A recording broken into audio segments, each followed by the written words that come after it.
What's up, everybody? This is the Force of Nature Spiritual Awakening, and today we will be talking about placements that deal with a lot of heartbreak in the natal birth chart.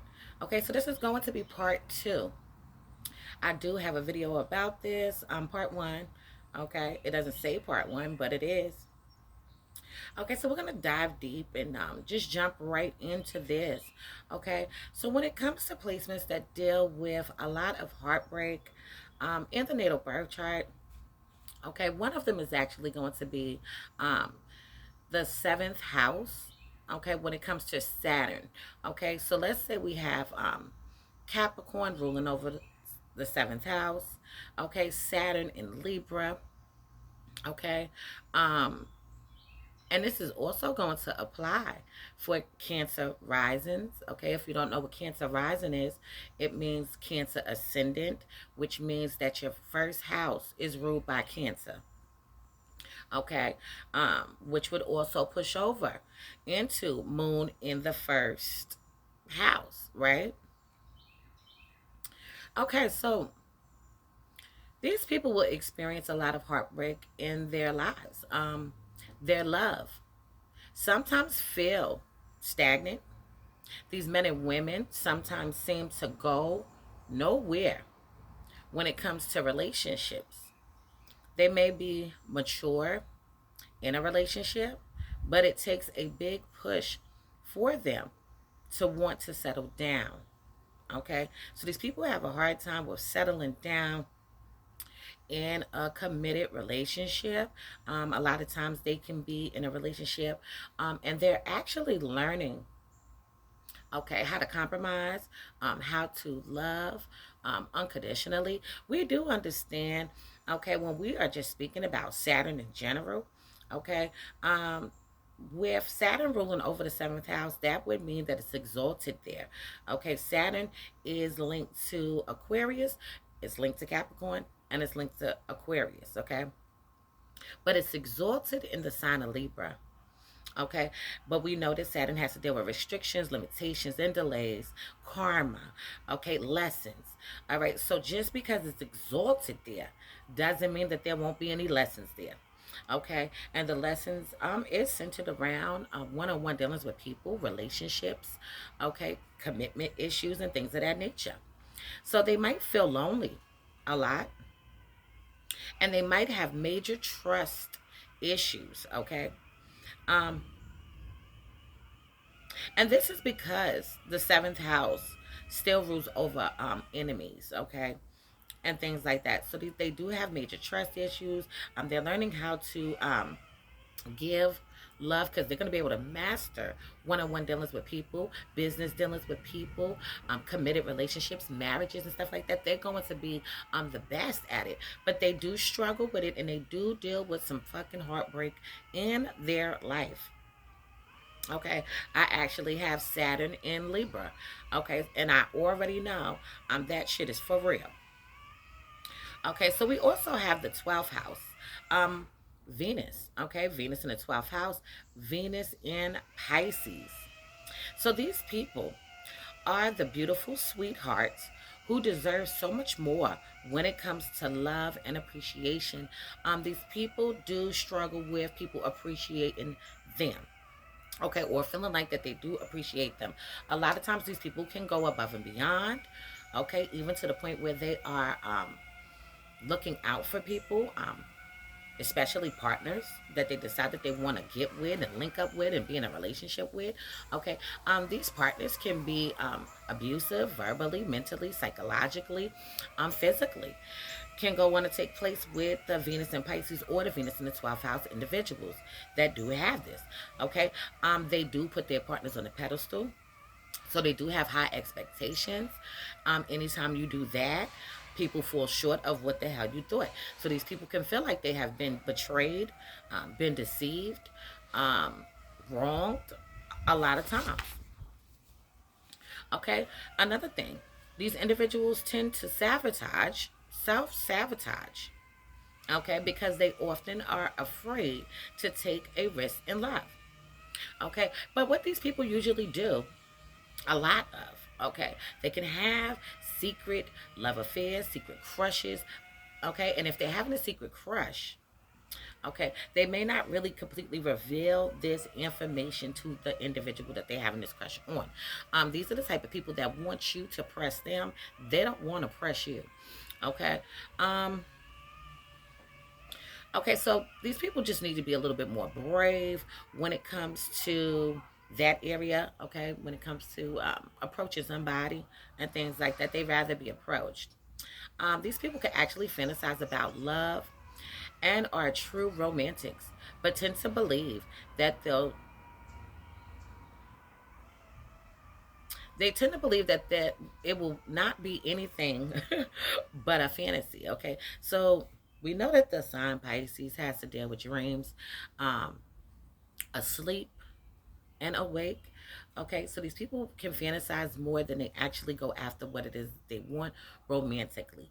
Okay, they can even be in a relationship with somebody, and be thinking about fucking their brains out and things like that. Okay, and just envision it in some kind of way. But when they actually get down to doing it, it's not even exactly how they was thinking that it would be. Okay, well, wanted it to be and things like that. So they do get caught up in that kind of shit. But these people can have a lot of secret um, relationships, love affairs, and when I say secret, it's more private. Okay, me personally, I have Venus in the 12th house, so I know early on in life, okay, I would have relationships with people, and people that you get up with and you link up with, okay, but they never met your moms and all this other stuff like that. So it could be just something as simple as that. But this can also be somebody that is messing with somebody's husband, somebody that is a side chick, a side dude, okay, and things like that. Um, and they're just enjoying the time that they spend with the person. So it can go in like so many different ways. It's not just um, bottled up in one section. Okay, another placement is actually going to be the fifth house, Capricorn. Capricorn ruling over the fifth house. This is also going to apply for Virgo risings, Virgo ascendants, which is also going to kind of be linked to Mercury in the first house, okay? If you have that. So now, having such a strict, stubborn view of love or dating can stifle them. These women and men can be too serious when it comes to flings or having such a high standard when it comes to love. So they often become disappointed and not completely satisfied. Okay, listen. Let's track this back because I said Capricorn ruling over the fifth house. This is also going to be for people that also have Saturn in the fifth house. Okay? Saturn in Capricorn. Okay? I'm talking to y'all. All right? Along with the Virgo rising and the Virgo ascendant and Mercury in the first. Okay? So now listen. I have Virgo. Okay, rising. I'm a Virgo rising, and I do have Capricorn ruling over my fifth house. Okay, so this is definitely something for you guys to look at. Okay, because you are strict, because you have these stubborn views, and it's hard to budge. Okay, once these people think what they think, that's just really it until they're being proven otherwise. Okay, yes. When it comes to flings and things, yes, they can have those things. But what these people are more looking for is a mental connection. They're looking for stability. They're looking for loyalty. They're looking to be able to trust you. Okay? And this is why these people become dissatisfied and not completely satisfied. Because the people, a lot of times, they run into do the opposite of what the fuck I just said. Okay, so it's back to the expectations that they put onto people. Okay, people are going to be people, they're going to do whatever the hell they want to do. Okay, and it's not a damn thing that you're going to be able to say about it. That's going to change it. Okay, so Chiron in the fifth house, Chiron in Leo, Chiron in the seventh house, Chiron in Libra. Okay, so the wounded healer in these houses could mean that these people learned hurtful but vulnerable lessons, valuable lessons in love and relationships. So these people actually strive for that perfect love story, that perfect fairy tale. okay, when it comes to love, but tend to choose the wrong people, most likely because of their childhood traumas that relate to love and being desired. They need to learn through heartbreak what they truly want and need from love. Okay, so these people are getting over traumatic events that went on and took place in their life. Okay, yes, they want that ideal love, they want that perfect love, that love story that's dreamy, poetic, and all of that type of shit. Okay, but they're learning whenever they get their heart broke by a person, they are learning what they really need and what they really truly want out of love. Okay, which means that they're not sure exactly what it is that they want. Okay, in a realistic way, at times it can be that. Why? Because if you're looking for a fairy tale love, that is something out of a movie. Okay, because things are going to go on and take place. Things are never going to just be, you know what I'm saying, perfect and things like that. So we also have Venus, Saturn, okay, aspects, Venus in Capricorn, or if you have Venus in the 10th house. Okay, so the planet of love is actually meeting with the planet of restriction and limitations. Okay, so we know it's going to be some issues here, just off the rip because of what we just said. All right, these people may be blessed with ageless beauty, but are constantly and consistently fighting in their heads. Okay, when it comes to what it is that they fully want. Okay, so they don't know if they want full independence or devoted love. Okay, um, the view of love is conflicting, and they often self sabotage or restrain themselves from love. Okay, so now I do know people that actually have Venus in the 10th house. I do know people that have Venus Saturn aspects. Okay, and these are people that are very very much goal orientated. Okay, they usually love their careers and their jobs and things that they do. Okay, but when it comes to love, they can struggle with this because they do want somebody that is going to be committed to them, devoted to them, but they value their independence. Okay, um going out there, working, building a name for themselves. They care about that. Want to say a little bit more. Okay, a little bit more than somebody absolutely loving them without a shadow of a damn doubt. They're looking for that other shit. They want to make sure that they can survive with or without you. Okay, so this is why they actually go through some things in love and things like that. They are blessed with ageless beauty, as it said. Okay, so they look younger, even when they're old and shit. These are the people that's gonna look younger. Okay, so yeah, they go through some things though. We also have the seventh house stellium. Okay, which is also going to indicate a Libra stellium. Okay, Libra placements as well, seventh house placements as well. This is going to be all for y'all. Okay, so the house of love, commitments, partnership, and relationships is also the house of open enemies. Okay, and sadly, most people with this placement will actually experience betrayal. They will also experience heartbreak from people they considered friends and lovers. Okay, um, we know that the seventh house is linked to Libra. Okay, so this is about peace and love and tranquility, luxury, and all of that kind of stuff.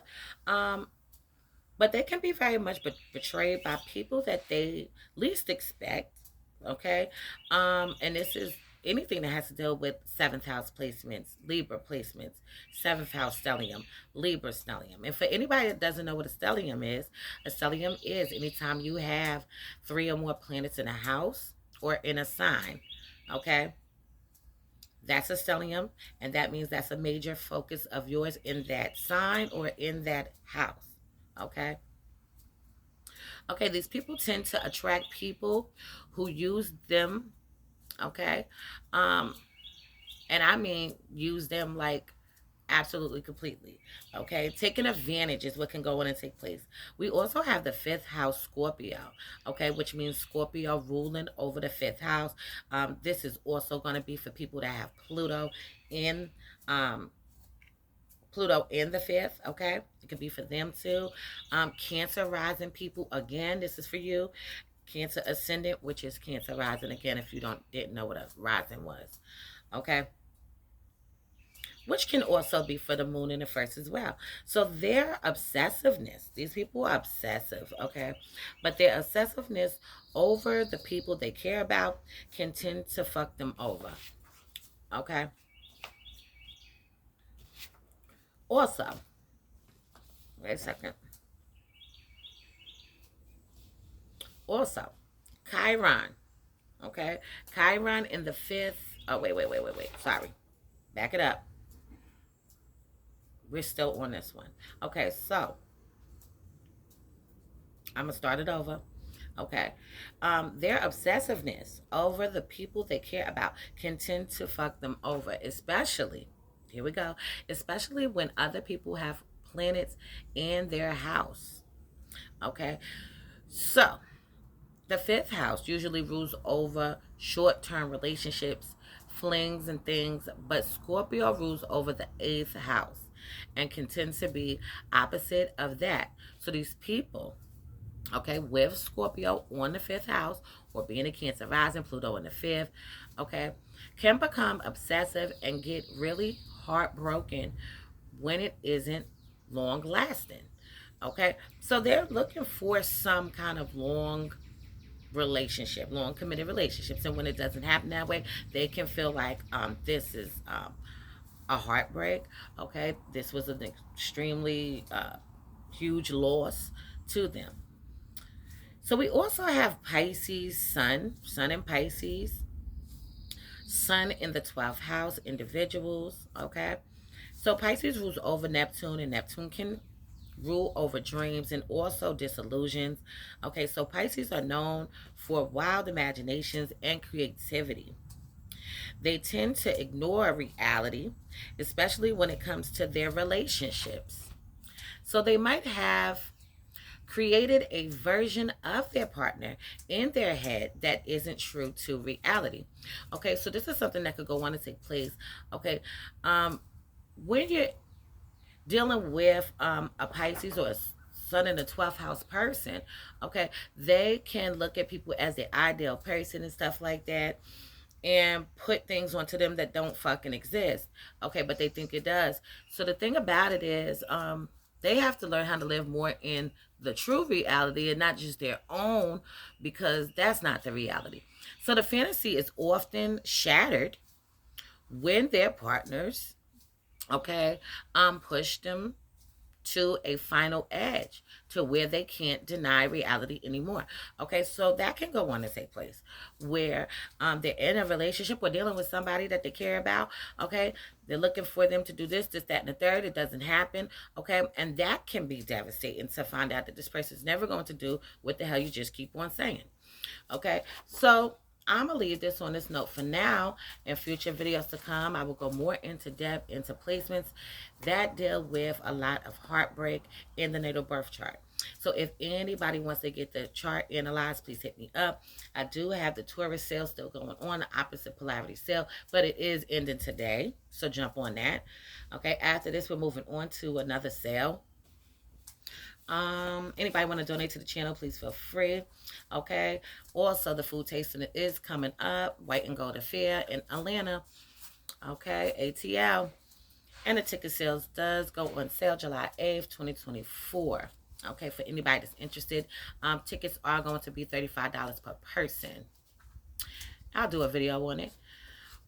My phone number is 516-738-6042 for anybody that needs to contact me about chart readings or any chart reading or any information that has to deal with anything I just said. So this is the Force of Nature, Spiritual Awakening. Love is love. Peace and blessings to you all. And I will see you on the next one.